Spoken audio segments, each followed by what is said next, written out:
It's always hard to untangle this. Oh so, my God, right? Yeah, Cables. it's like every time I walk, it just goes like that. I mean, this is why I know I'm from the future. I was just at the pool and forgot my makeup bag, so it's like... That's fine. We had people like covered in dirt in different places. We have No, but I'm not supposed to be covered in dirt. you look great though. You don't introduce yourself and say where you're from and about this town maybe, and then your experiences with healthcare.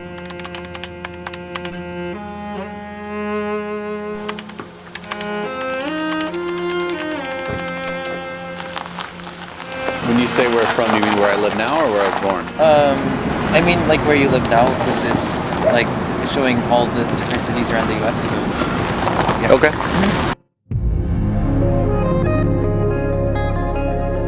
Hey, nice to meet you. Good to meet you too, man. Yeah. And where are you from? Chicago, Illinois. I'm a travel nurse from Omaha, Nebraska. And I'm Dan, and I'm from Ohio. I've been in Seattle for 22 years now. Spokane, Washington. We're in Walden, Colorado. I live on 14th Street. Oh, so it's really close. I'm from Montgomery, Alabama. I was born probably 5 miles away. Seriously? Wow. From Browning, Montana, and as you can see behind me, we're having Montana weather. It's May and it's snowing. But I'm talking on behalf of all my, of all the people here on the Navajo Reservation. And this is me just moving here from a big city. I can't imagine people who have lived here their whole way of life and just know that there's nothing you can do. I've seen so much stuff here in this town. I can tell you some stories that'll probably make your skin crawl. I am from Tallahassee, Florida. I'm from Arkansas. I'm from San Diego. I'm from Orange County. Atlanta. Nice. And you just moved here? Yes, 2 weeks ago. Almost 40 years in Las Vegas. Originally from Pennsylvania, but I live in Brattleboro, Vermont. Yo soy de México, de Culiacán, Sinaloa. Ponchatoula is located about halfway between Baton Rouge and New Orleans, about 30 miles north of LaPlace. Yeah. On I-55. Great. So, hi. What's your name? Jordan Broden. And nice to meet you. And where are you from? Originally Kenner, Louisiana. I've been on the North Shore for about the past 10 years or so. Yeah.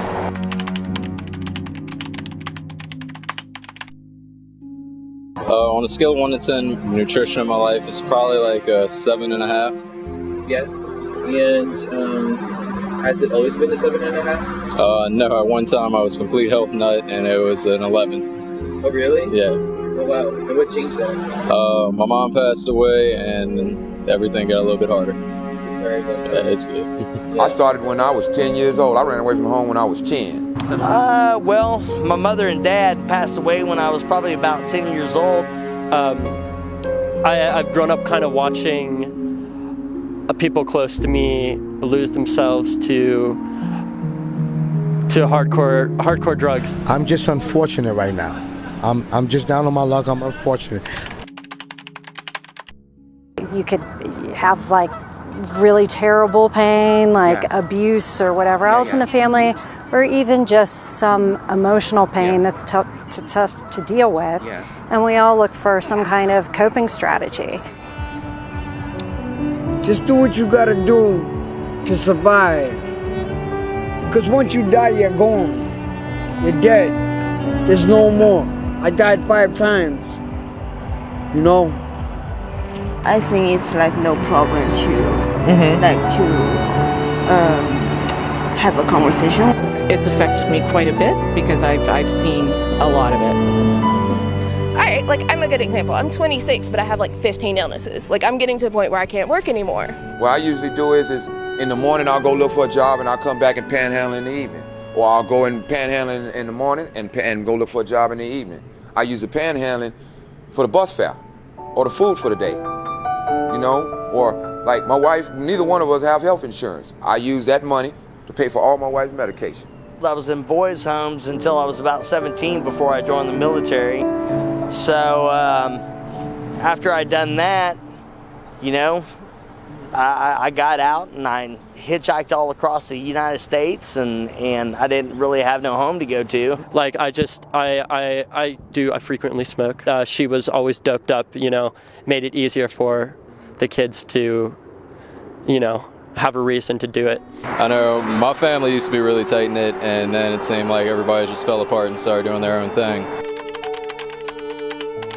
Let's say the person watching this is going to be the person that can influence our medicine, influence our future, and how we take care of each other. What would be one important message you would want to say?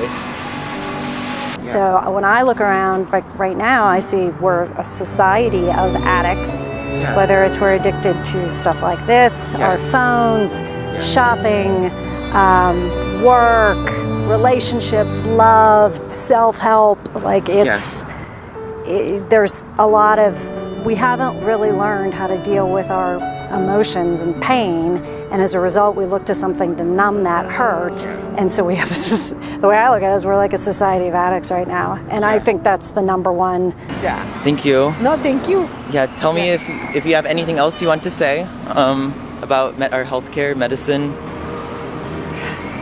You know what I really want to say? That I don't care if it's in healthcare or medicine. In every aspect in life, I could say that people, it's time to awake, and the values need to be on humanity. And I think what helps most with those wounds and that healing is sharing our pain and creating community and sharing our stories. And we're scared to death to do that because we live in this don't let them see you sweat culture. I think that would really help if they can get into the schools when they're little. We have a formidable amount of science about what we can do to make a big difference. We have the technology and the willpower to really build upward. What we do in our field is targeting the environment. So you kind of adapt and you don't even realize that you're kind of doing that to yourself because that's all you have, that's all you know. You know, we're basically handcuffed and chained by the family we're born into.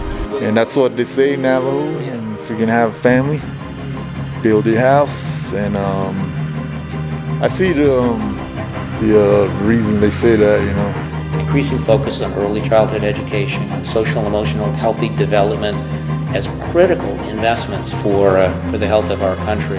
And that was nice because with my job and stuff and having 2 kids, it's easier for me to go to the school with them. But now they got rid of it, so they're trying to get the funding for it again. But yeah, that makes me cringe. Well, with our healthcare system in Canada, in schools and stuff, we get community health nurses that come in. So I think ABA therapy would be beneficial to be in the schools. How are we going to do this? So that's less related to what system will work and more related to the power of the individual. It's up to the individual person and how you were brought up, how you were raised. And you want to pass that down to your children, your grandchildren, your great-grandchildren. But you're like maybe a foster care and you go into a family where there is some drug use happening and you grow up in it, and it's like, okay, well, it's been everywhere, so that's why you start trying it. We identify the environmental factors that contribute to their behavior issues.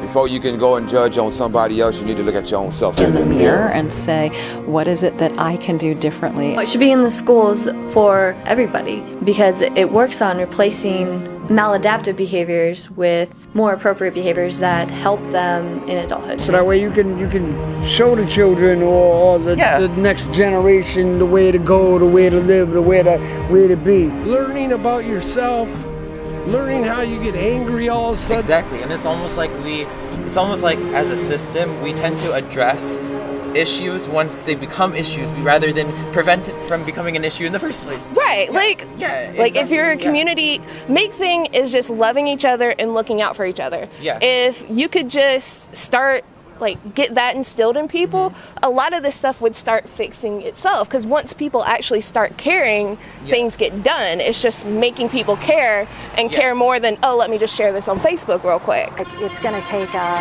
revolution. My mom in particular, she has her own garden, tomatoes, all these kind of things, and she goes and helps people around the neighborhood with that.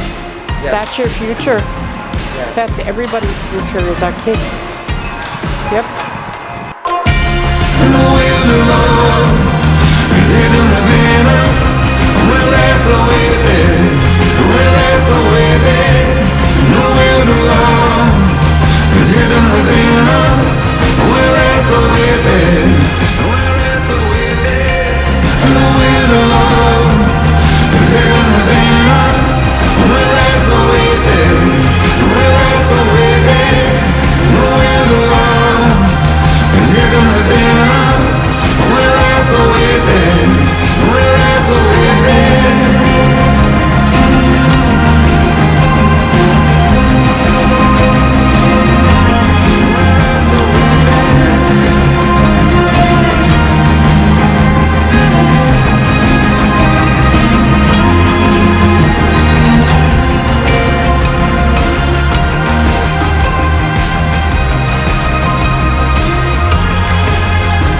I know. Thank you so much. All right, I And then appreciate it. just say what you were doing today on the beach.